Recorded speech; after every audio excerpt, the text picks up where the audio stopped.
Dear ladies and gentlemen, welcome again to the analysis of Violeno TV. I hope you're well from wherever you're watching this channel.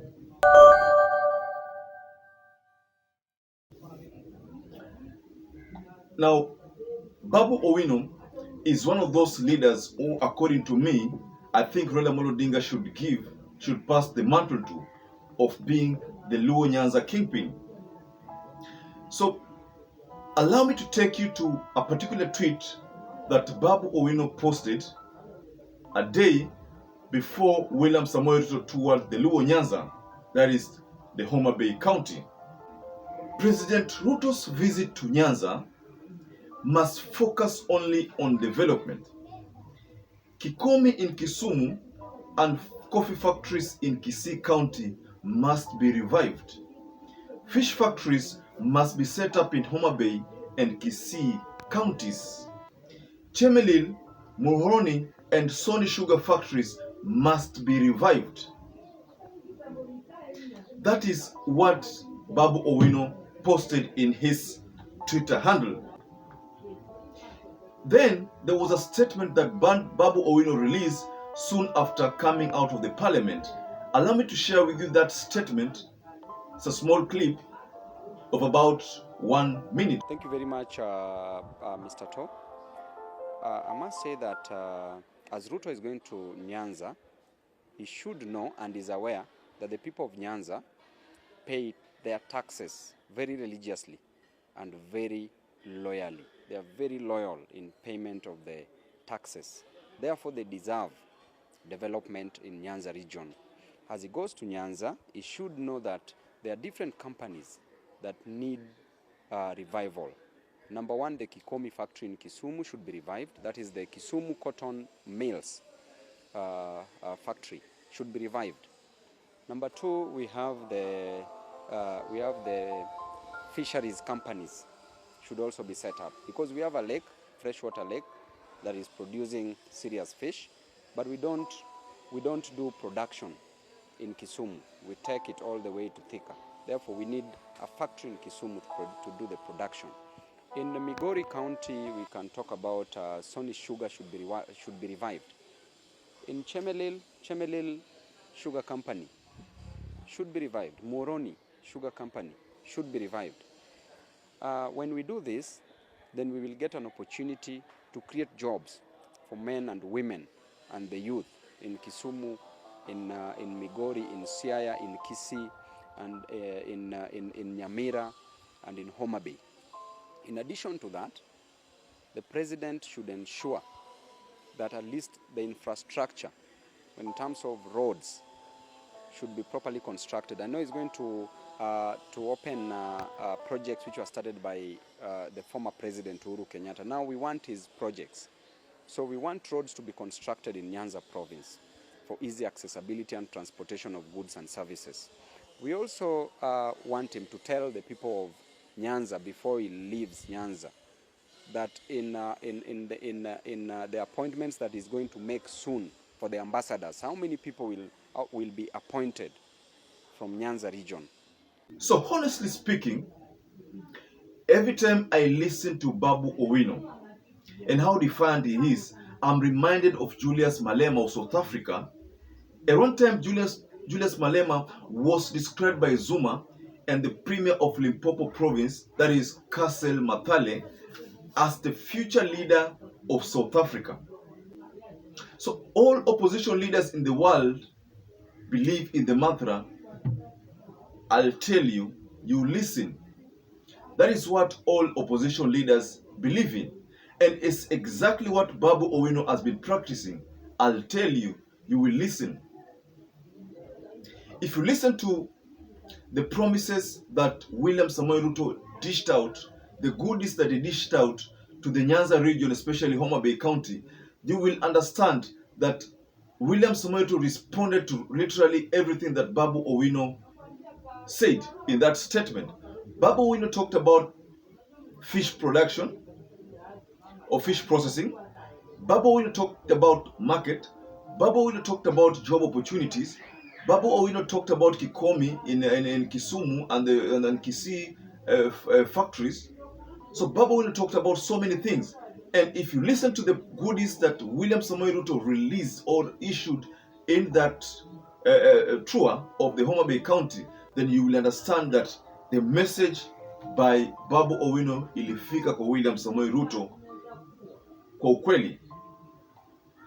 Let me read to you some of those promises that all the goodies that William Samoei Ruto issued to the HOMABAY residents. First, the president promised to build new piers in HOMABAY, Kendu Bay, and Bita in fresh plans to promote blue economy. That is the fish production. That's the fish processing. And mind you, that is an activity that is currently being done in Thika. Fish processing is done in Thika. So BABU Owino's comment was, or complaint was, why is it that the fish, that Nyanza kuna lake, the fresh lake, lakini samaki zinakuwa processed in Thika.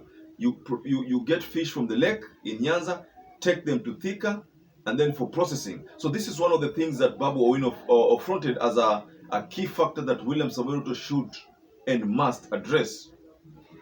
The second thing was build, this is the second goodie that William Samoei Ruto issued, build a 345 million fish market in HOMABAY, complete with cold storage facilities.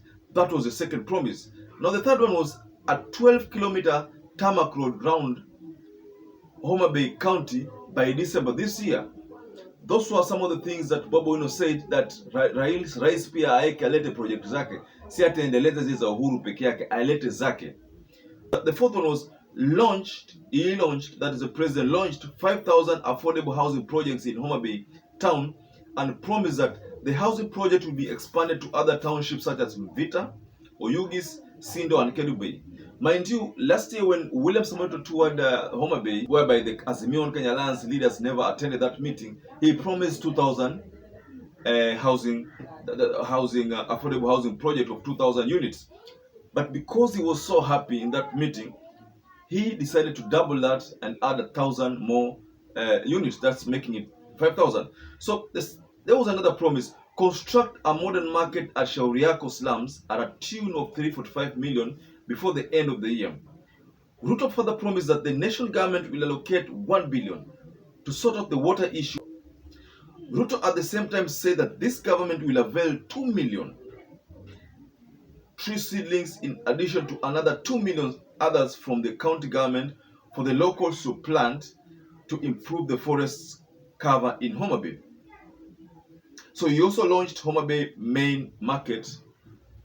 Ladies and gentlemen,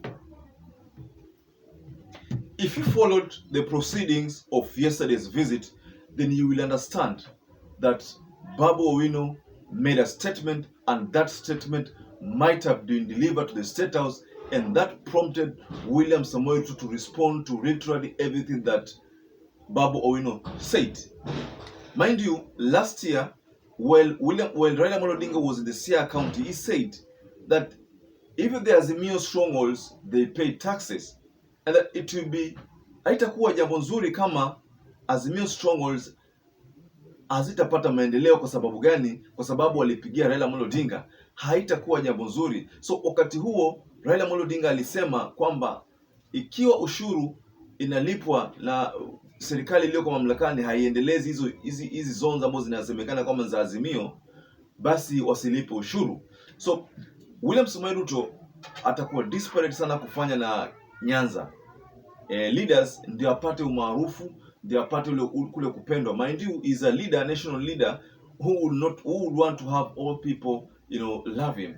It's just like what Uhuru Muigai Kenyatta did when soon after that handshake, he had to, take himself to Nyanza so that Nyanza people can, at least show some love. We saw that with the Mwai Kibaki, we saw that with Moi, also in the Moi's era. When Moi decided to tour Nyanza, he was so delighted. So I think this is what William Samoei Ruto is trying to do, trying to woo all the Nyanza people to his basket. But one thing that William Samoei Ruto cannot change is the political following of Raila Odinga in Nyanza. That's not something that he can change. No leader has ever succeeded. He will not succeed. But for development projects, the people in Nyanza have a right. So, ladies and gentlemen, please support this channel by subscribing to it if you're not subscribed before. Once again, I'd like to urge any visitor, any viewer who's not supported us before, please consider supporting this channel. You only need to subscribe to Yoleno TV to give us that support that we need. You've seen we're trying the best we can to improve on our presentation. Please also do us a favor by subscribing to our channel. Mind you, we are on a path to 20,000 subscribers. We need you to subscribe so that we can hit that mark. Once again, stay safe, stay blessed until we catch up again in our next analysis.